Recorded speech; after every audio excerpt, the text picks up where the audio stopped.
There was a lot to unpack in that hour-long interview on First Take yesterday. Our NBA insider Brian Windhorst joins us now. Your biggest takeaway from what Kyrie had to say, Brian? You know, David, I think Kyrie is pretty brave, not only to ask for a trade from LeBron, but pretty brave to come in and sit in First Take in that set for 40 minutes and deal with Max and Stephen A. on the firing line. I think that is an indication of the way he plays, which is pretty fearlessly. You know, he was talking in a lot of coded language yesterday, and it's very difficult to sift through it and understand it. Some of it only Kyrie is going to understand. I think if you get to the bottom line is this. Over LeBron's career, many players have found playing with him challenging and tedious. There are things that he does, the preferential treatment that he gets, the way he completely dominates an organization, much less a game and a style, that can be wearing on players. But just about everybody LeBron's ever played with, especially the star players, have said, you know what, the bargain that we get here, more fame, more money, more victories, you know, chances at championships, is worth it. And so what we basically have here is Kyrie Irving being the first player that LeBron's played with who said, you know what, I would rather get out of this deal.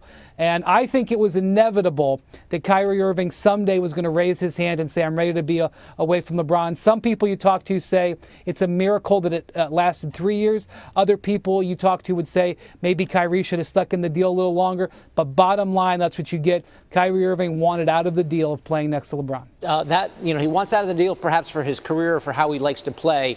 As far as his relationship with LeBron James, he was a little bit coy about that. From what you've been able to gather, where is the state of that relationship? Well, I think you can just take it very clearly. Now, one thing to point out, when I've seen people compare Kyrie not talking to LeBron to Kevin Durant and with Russell Westbrook, Kyrie was not a free agent.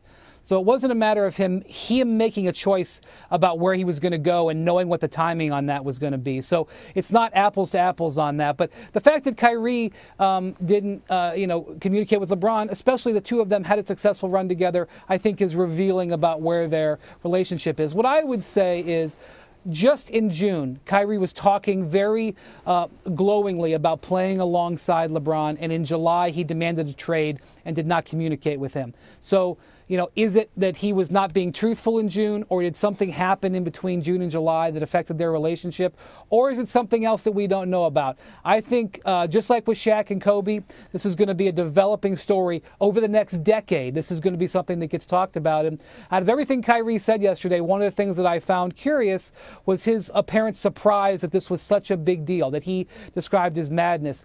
Quite frankly, when two players who've won a championship and gone to multiple finals together have a breakup like this, it's a dominating storyline in the NBA. When Shaq and Kobe had happened, it was one of the biggest stories of the decade.